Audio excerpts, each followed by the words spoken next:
Селям алейкум. Для чего нужен детский массаж? Кому и с какого возраста его можно делать? Какие показания и противопоказания к этой процедуре существуют, расскажет детский массажист, реабилитолог Мерьема Джасанова. Хош келдіңіз, Мерьем ханым. Скажите, пожалуйста, можно ли делать массаж, детский массаж здоровому ребенку? Как правило, здоровому ребенку массаж не назначают, он не нужен. Если ребенок у вас развивается хорошо, у него все показатели в норме, массаж не назначают. Но для профилактики бывает, если есть у ребенка показания к массажу, массаж назначается с 3 месяцев. До 3 месяцев, если нет патологии, то массаж ребенку противопоказан. Часто мы слышим понятие моторный антогенез. Что это такое? Моторный антогенез – это поэтапный переход младенца с горизонтального положения в вертикальное положение до года. Когда лучше всего обращаться к специалисту за помощью? Специалистам обращаются малыши с рождения. Для этого существуют у нас осмотры. Если при осмотре у малыша выявляется проблема, то если вам назначает врач массаж, то тогда уже необходимо как можно быстрее обратиться к специалисту, чтобы помочь малышу. Это могут быть тонусы, это могут быть дисплазии, но это все после осмотра специалистов. То есть очень важно с самого рождения обращаться к специалистам, проходить медицинские осмотры, чтобы на раннем этапе выявить проблемы. Совершенно верно. Для этого существуют плановые осмотры малышей. Их нельзя игнорировать. Нужно проходить специалистов, нужно проходить УЗИ-обследования все, чтобы выявить определенные проблемы у малыша. Бывает такое, что кажется, что все хорошо, но на УЗИ, например, выявляются проблемы. И до года можно решить многие проблемы малыша. А почему массаж нужен не всем детям? Если малыш у вас развивается хорошо, у него нет проблем, хороший сон, у него нет диагнозов. Если специалист говорит вам, что в массаже ребенок не нуждается, то у нас генетически заложено у детей развиваться, двигаться. Массаж такому ребенку не нужен. Угу. А есть какие-то возрастные критерии развития детей? Вот как они должны правильно развиваться до года? На что обращать внимание и когда бить тревогу?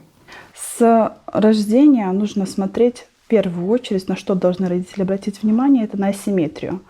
Асимметрия с рождения. Мы смотрим на асимметрию. Поворачивает ребенок определенно в одну сторону голову.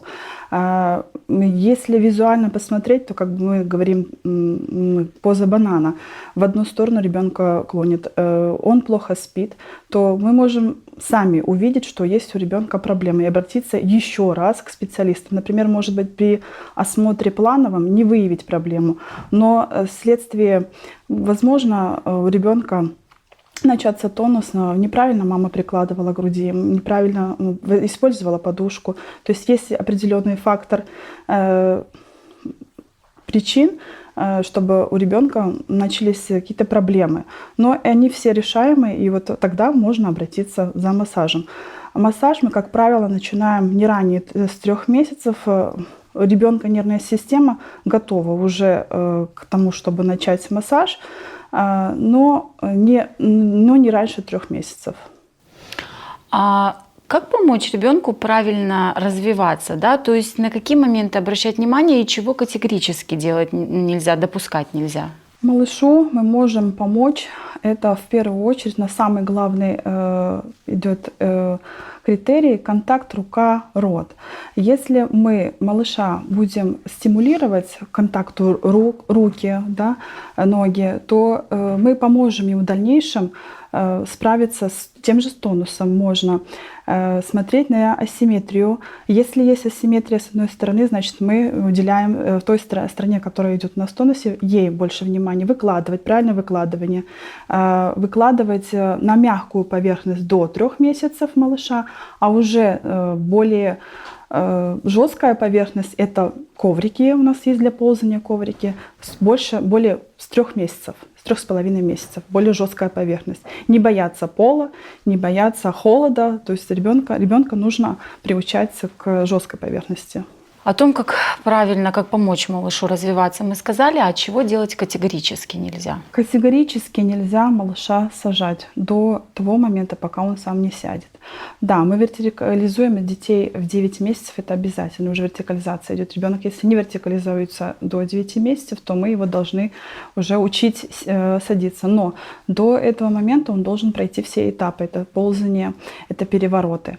Поэтому у малыша еще спина не готова к седу, и категорически высаживать детей, пока малыш сам не сядет, этого делать нельзя. Нужно набраться терпения, никаких подушек не подкладывать, не высаживать малышей, не выкладывать на ходунки. Это табу для детей, их вообще не стоит покупать, и не дарите, и не покупайте для малышей. Вожжи, всевозможные вожжи, То есть вот это уже, вот эти вот вредные, те самые гаджеты, о которых мы говорим. Они вредные, да. Малыш не должен находиться длительное время в автокресле, в коляске, так как тоже вызывает и асимметрию, и отключает мышцы. Малыш должен находиться в пространстве, это коврики, это должен спать в кровати с мамой рядышком.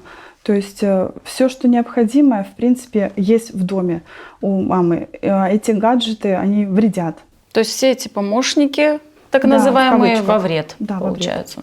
Угу. И когда у вас уже малыш сам сел, идет этап вертикализации, он начинает учиться, когда он ползает. Ползание обязательно у нас в развитии у детей. Идет самостоятельная ходьба, но до самостоятельной ходьбы он ходит вдоль опоры, он поднимается, он ползает, доползает до опоры, встает и ходит вдоль опоры.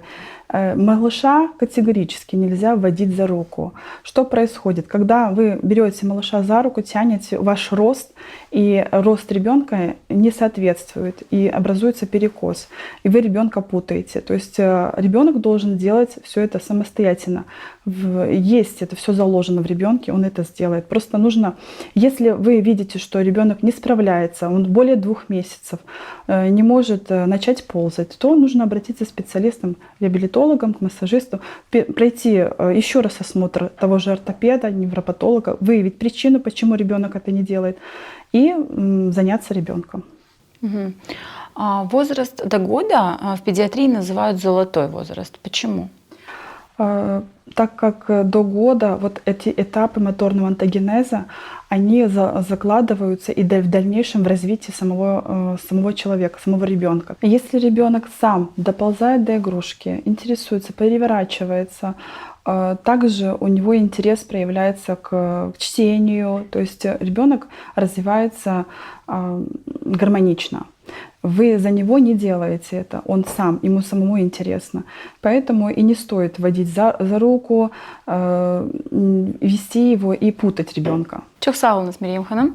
Ответственность за развитие детей несут родители. Не пренебрегайте медицинскими профилактическими осмотрами детей до года и после. Будьте здоровы!